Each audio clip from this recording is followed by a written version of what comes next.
الرحمن الرحیم السلام علیکم۔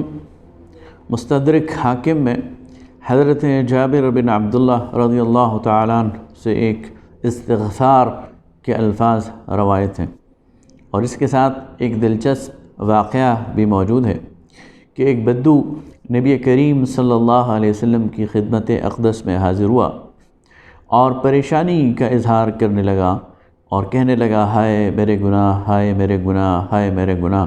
گناہوں سے بہت زیادہ پریشان تھا اور مایوسی کی کیفیت میں تھا۔ آپ صلی اللہ علیہ وسلم نے اس کو بلایا اور فرمایا، کہو اللہم مغفرتک اوسع من ذنوبی ورحمتک ارجع عندی من عملی۔ اس نے یہ الفاظ زبان سے ادا کیے۔ آپ نے فرمایا دوبارہ کہو۔ اس نے دوبارہ یہی الفاظ ادا کیے۔ آپ صلی اللہ علیہ وسلم نے فرمایا دوبارہ تیسری بار کہو۔ اس نے یہی الفاظ تیسری بار اپنی زبان سے ادا کیے۔ آپ صلی اللہ علیہ وسلم نے فرمایا، جاؤ اللہ نے تمہارے گناہ معاف کر دیے۔ یہ بہت بہترین استغفار ہے اور ہمیں اس کا التزام کرنا چاہیے۔ آئیے اس کے مفہوم پر غور کرتے ہیں۔ فرمایا، اللہم مغفرتک اوسع من ذنوبی۔ اے اللہ، تیری مغفرت، تیرے بخشنے کی صفت یہ میرے گناہوں سے بہت بڑی ہے۔ قرآن پاک میں اللہ تعالیٰ کی مغفرت کے حوالے سے جو صفت ہے اس کو 3 الفاظ میں بیان کیا گیا ہے۔ سب سے پہلے غافر کا لفظ۔ غافر کا لفظ ایبسیلوٹ ہے، مطلق ہے، اور اس سے مراد گناہوں کی معافی ہے۔ تو اللہ تعالیٰ غافر الذنب ہے، گناہوں کو معاف کرنے والا۔ اس کے بعد دوسری صفت اللہ تعالیٰ کی وہ غفور کی ہے۔ غفور وہ ذات ہوتی ہے جو بار بار گناہ معاف کرنے والی ہو، بہت زیادہ گناہ معاف کرنے والی ہو۔ غافر تو صرف معاف کرنے والا ہے، غفور جو بہت زیادہ گناہ معاف کرنے والا ہو، یعنی ایسا نہیں ہے کہ ایک گناہ معاف کر دیا اور دوسرا نہ معاف کیا، بلکہ غفور کا مطلب یہ ہے کہ جس شخص نے پہاڑ جتنے گناہ بھی کیے ہوں تو اللہ تعالیٰ کی مغفرت بہت وسیع ہے اور وہ غفور ہے اور وہ گناہوں کو معاف کرنے والا۔ اور تیسری صفت قرآن پاک میں اس حوالے سے جو استعمال ہوئی ہے وہ غفار کی ہے۔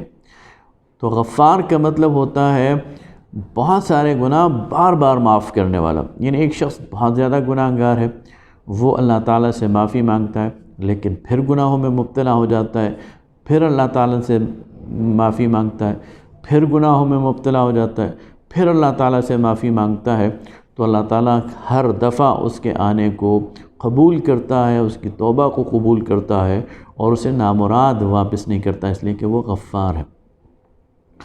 تو بندہ اس بات کا اقرار کرتا ہے کہ اللہ تیری مغفرت وہ بہت زیادہ وسیع ہے، میں بہت گناہ گار ہوں، میرے گناہوں سے یہ دنیا اور آسمان اور زمین بھی اگر بھر جائیں تو تیری مغفرت اس سے زیادہ وسیع ہے۔ پہلی بات تو یہ، اور دوسری بات وَرَحْمَتُكَ أَرْجَعُ عِنْدِي مِنْ عَمَلِي۔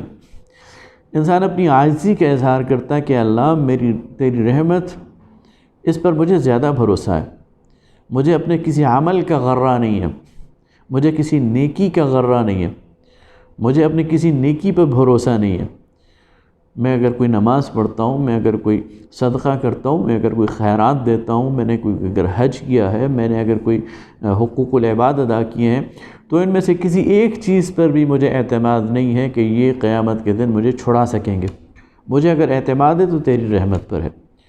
یہی بات نبی کریم صلی اللہ علیہ وسلم نے ایک اور انداز میں فرمائی کہ قیامت کے دن اگر انسان کے اعمال تولے جانے شروع ہو جائیں تو وہ انسان خسارے میں پڑ جائے گا، اور کامیاب وہی ہوگا جس کا آسان حساب ہو، جسے اللہ تعالیٰ بغیر حساب کتاب کے جنت میں بھیج دے اور اپنی رحمت کا مستحق قرار دے۔